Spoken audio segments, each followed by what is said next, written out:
Papal blessings, Buffett retirement, and the bank of mum and dad. Well, welcome to Mark and Pete, two blokes with half an opinion.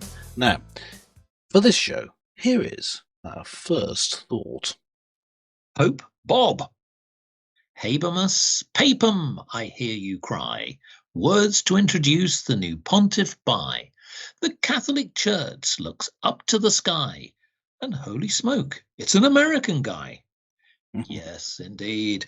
Robert Francis Prevost has become the 267th occupant of the throne of St. Peter, and he will be known as Leo XIV. Now, he is the first American to fill the role of the Pope, although he is considered as much as a cardinal from Latin America because of the many years he has spent as a missionary in Peru. Well, Mr. Pete, I ask you, what do you think this means, not just for the Catholic Church, but also for faith in general?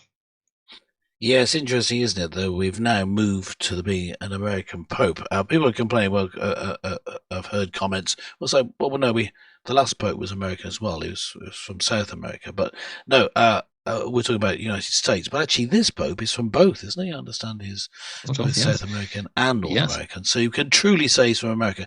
But yeah, it's interesting looking at the appointment of a pope. It's all very dramatic. I think you'd agree, Mark. What a brilliant PR stunt they did. I mean, not just a stunt, obviously, lots of history to it. I thought, as I watched it live, even as a non-Roman Catholic, but still a Christian, I was interested in the new head of the Roman Catholic Church. So I was watching live, and I thought this is a bit like the X Factor, except you can get in even if Simon Cowell doesn't like you. So it's similar in some way. It's similar in that it's very dramatic and it focuses people's attention. So my serious point in answer to the question you were asking, well, what about for faith in general, is this concentrates people's mind on the faith. Roman Catholic Church, well, I have problems with some of their doctrines coming from Reformed Christian angle, but that's not to say that I believe that no one in the church is Christian. I believe that there are Christians. There's Christianity in a lot of the doctrine of the Roman Catholic Church. They believe in the Trinity. So, I think that it's good that this dramatic moment, high drama, where you're looking at the black smoke, then it's the white smoke, and I guess just as an aside, if it were the Church of England doing it, they could have had that, but they could have had a pink smoke or rainbow smoke when the new Archbishop of Canterbury was announced. But yeah, going back from my side with the Catholic Church, yeah, I think it's great that this is focusing people's attention on the Christian faith.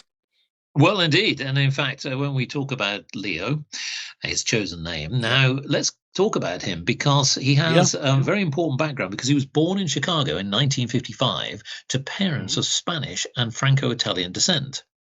Now, one reason I mention this is that he also then moved on. He was an altar boy and was ordained in 1982. And he then moved to Peru for 3 years. Now, he returned obviously regularly to the United States, but what's interesting is he has Peruvian nationality. So this is important. Now, of course, a man who's obviously well-educated, he speaks multiple languages, and he actually spoke on the balcony in multiple languages, which I think is always very important. I noticed that his lack of English was noted. He didn't speak English. He didn't speak English. But we know that he can, folks. But here's the thing. I do agree with you about the ceremony and the build-up to this, because it was quite a moving ceremony, and they did it very well. It was orchestrated. But let's come on to the now and onwards. What does he now need to do? I think that what he has to do, as we've seen in recent years, some untoward shenanigans that have gone on in the Catholic Church, he's got a lot to clean up. So that means that he's got to act quickly. And I think that what he will probably need to do is not just address the things that operationally will typically happen in the backgrounds and how you administrate the Catholic Church, but I think evangelizing the story. I felt that, and again, he's at a key point in time. He's 69 years of age. He's relatively young. He has an opportunity to actually go out into the world, pick the areas where I think he needs to focus and really evangelize the faith. And that's why I mentioned at the beginning of this, this is his opportunity to really show where he can make a difference. I think that, take nothing away from what had happened with his predecessors, but the point being is, if he doesn't do this, then I think that many people will question the purpose of the Pope. And I think that what I would like to see, and you sort of alluded to this with other faiths, and that is that you want leaders to be out and about evangelizing, making clear what their position is, and critically to be able to lay that down and show where they're making a difference. Yeah. I mean, I don't know whether you think that there's what sort of things you'd expect him to be doing over the next 12 months. Well, I think that some clarity would be great. I think that the problem with Pope Francis, who love to stir things up, the problems with that is, although it means, well, you annoy everyone, but on the other hand, you don't have complete civil war because you haven't taken a side on certain issues. Now, that gives you short-term game. Long term, it's just causes confusion in the church, lack of direction. So I think he should, just comparing this to what you would do, say, as a national leader, use your political capital. You're popular now. You've just been appointed. Now, do the difficult things. Come down on certain points that you need to clarify, which he has in the past. You see, not as Pope. He's come down to clarify, well, no, transgenderism is simply wrong. He's spoken about it in more detail than that. I'm just summarizing, but he's and homosexuality, no, he says, no, not same-sex marriages or anything like that, not allowed. Women, he's although encouraging women to take part, not as priests. So he has been clear in the past. He could just go through these issues and clarify them soon. So the other point, though, that he can make is, because now there are lots of young people in the West, and we've seen it in recent stats from Britain, taking part in traditional Roman Catholic services, including, the traditional Latin Mass, which is gaining in popularity.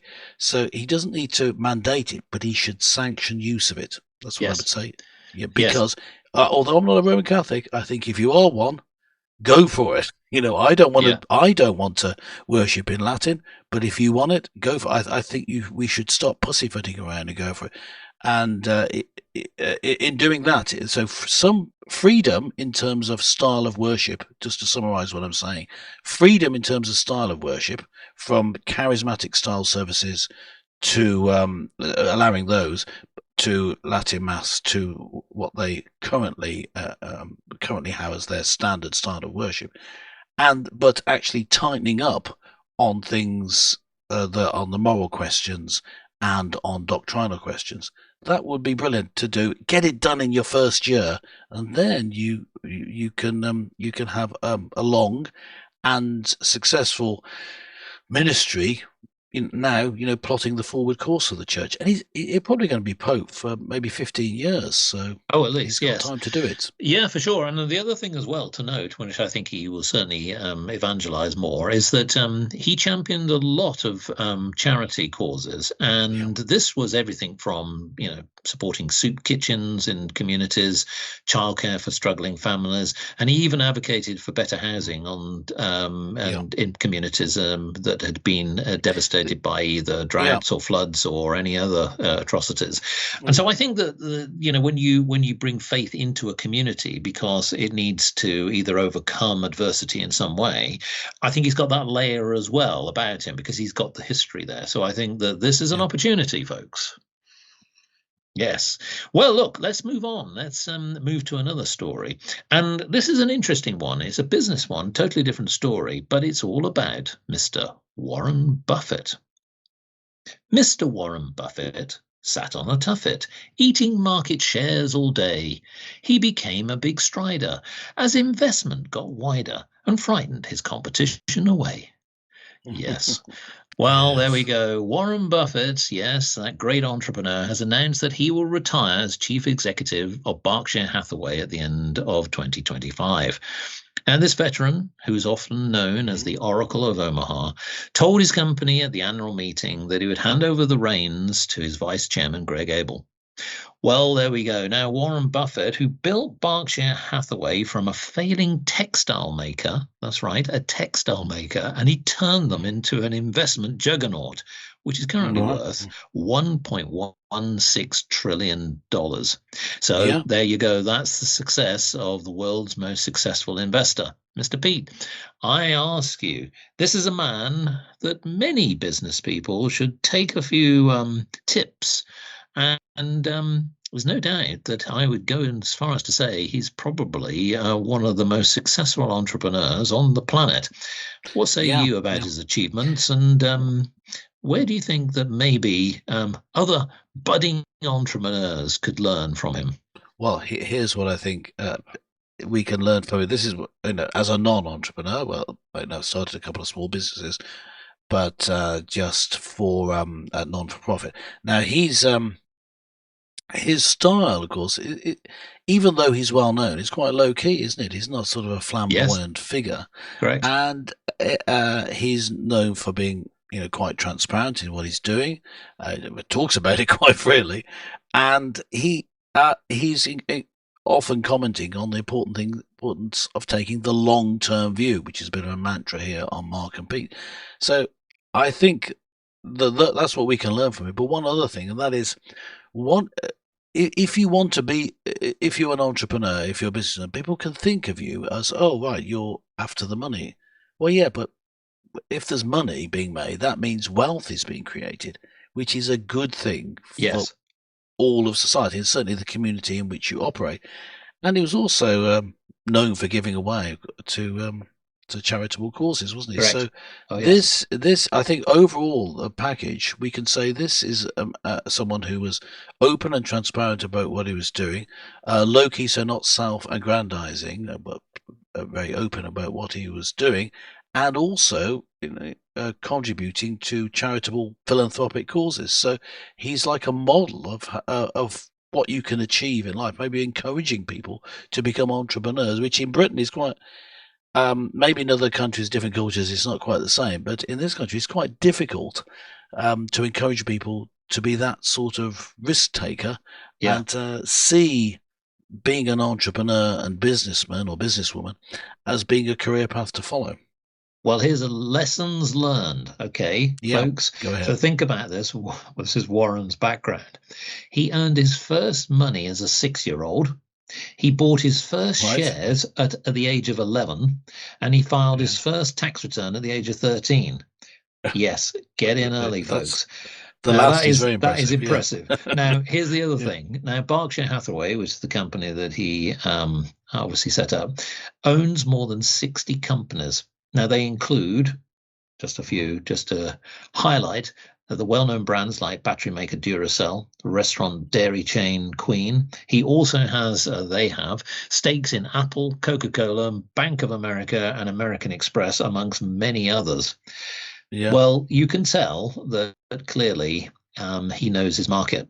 And here's the other thing. You mentioned about he's given away billions to charity. So when they ranked him recently, on the Bloomberg top 100. He is the world's fourth wealthiest person, and has a net worth of 154 billion. That's pretty impressive, actually.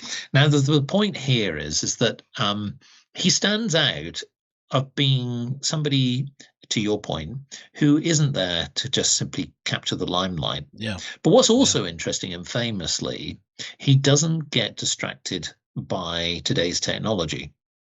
He's not somebody you see on TikTok, on social media, and also famously, he doesn't, so he claims, maybe somebody else is doing it for him, he doesn't have an email, or he doesn't get embroiled or distracted by email. And the reason is that what he's very much talking about is staying focused, understand the market, see the opportunity. You mentioned about risk. Risk is definitely, wherever you trade, always part of the factor, but it's about that balance and how you can sort of see where you've got the opportunity to be able to make a difference. And I think that one of the things that is interesting is when he announced this, he clearly sent out a signal that you can be entrepreneurial, you can be as an investor, whatever your age is, you can think about owning a market or a company and being somebody who can make a difference, not just to business, but also society. So clearly, yes, he is somebody who is a beacon of business and somebody that we should all look to and learn a lot more. I would certainly hope that those techniques, those thoughts he's sharing with somebody behind the scenes, at least in terms of making sure that knowledge is not lost. But it's great, isn't it, really, to sort of see him shine and what he's achieved in the world of business. Yeah. Yes, I agree. So let's move on now. This is a different subject, and I must admit, this might be one, Mr. Pete, that's a little bit closer to your heart. It is about Bank of Mum and Dad. If you are living off the Bank of Mum and Dad and looking for more money to buy your own pad, they'll be delighted to fund you with everything they had, because for years you drove them up the wall and completely mad. That's true. Oh, yes, indeed. Well, it seems that more than half of first-time buyers received financial help from their family to make a purchase last year. And this was according to the estate agency Savills. Now, an average staggering amount of £55,572 was given in loans and gifts to the so-called Bank of Mum and Dad to buyers. Well, Mr. Pete, I ask you, when you look at these figures, which are increasing all the time, we'll go into the details in a minute, as a parent, do you think that this is a good thing for your little offsprings, or do you think it's a bad thing that they can turn to mum and dad when they need money? Well, I think that it's a good thing if that just as a general sense that parents try and look after their children, but it is good for them to long term to become independent. If it's a stepping stone to their independence, it's a good thing. But it'd be better if the system, the process which is used to assess people being eligible for loans such as a mortgage were changed. You know, your credit rating, which is one of the main tools that's used, is low if you've never been in debt. And my children have never been in debt, and so they're not good for taking out, seen as good risk for taking out loans, whereas that's the opposite of the case. So it just seriously needs looking at. So I think it's good that the parents care enough for their children to do it. I don't think it's good that it's necessary. Right. Well, it's interesting that when you look at the statistics, clearly these things will vary according to the different years. So if you look at the history of it, but this is something that it's not new, is it, folks? Because when we actually look at the rate of the interest rate that the Bank of England just recently cut one, it's down to 4.25 as we speak, Mr. Pete. But the fact of the matter is that when we look back to maybe a different century, in the 21st century, when we were sort of entering the realms of considering purchasing properties in the 1980s, things were very difficult. I remember when I was based in London, folks, and that the average salary I had, if I wanted to buy the actual 3-bedroomed terrace house in London, it would have been 10 times my salary. Now, you know, many people would sort of sit there in shock at that. Now, today, it may be very similar depending on your salary and what you're doing. But what's interesting is first-time buyers of homes bought more than £300,000 of a property in England, and in Northern Ireland must now pay stamp duty compared with previous thresholds of 425,000. Stamp duty is clearly a big issue.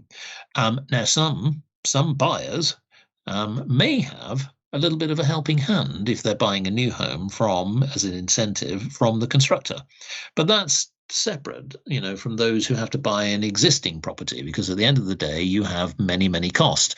You have solicitors' fees. So it's not just buying, of course, the house itself, it's the stamp duty, it's the solicitor's cost, it's the removal cost. And by the time you've added it all up, folks, it's a lot of money. So, Mr. Pete, is there any other way in which we can think about incentivizing constructors, estate agents, the government, just to get people onto the property ladder? Or maybe is it that we should take a leaf out of, say, some of the Germans who don't buy as much? They typically tend to rent.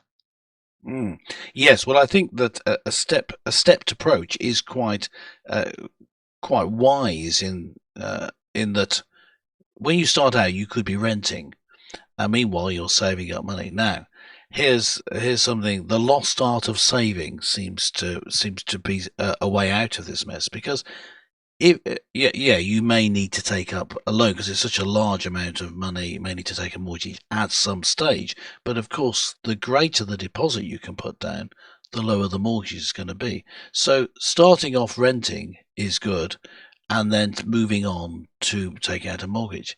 However, and I'll come back to the same point I was making, that then you're going to be rejected from even renting if you have a low credit rating. So the credit rating system needs looking at, and that's something government could take a hand in regulating how it's done. I mean, I here on Market Pete, we're all in favour of free trade, but this is just it's a simple fix. I'm not talking about a heavy-handed approach, but a move towards encouraging and incentives for using a different credit rating system would really help at all different levels.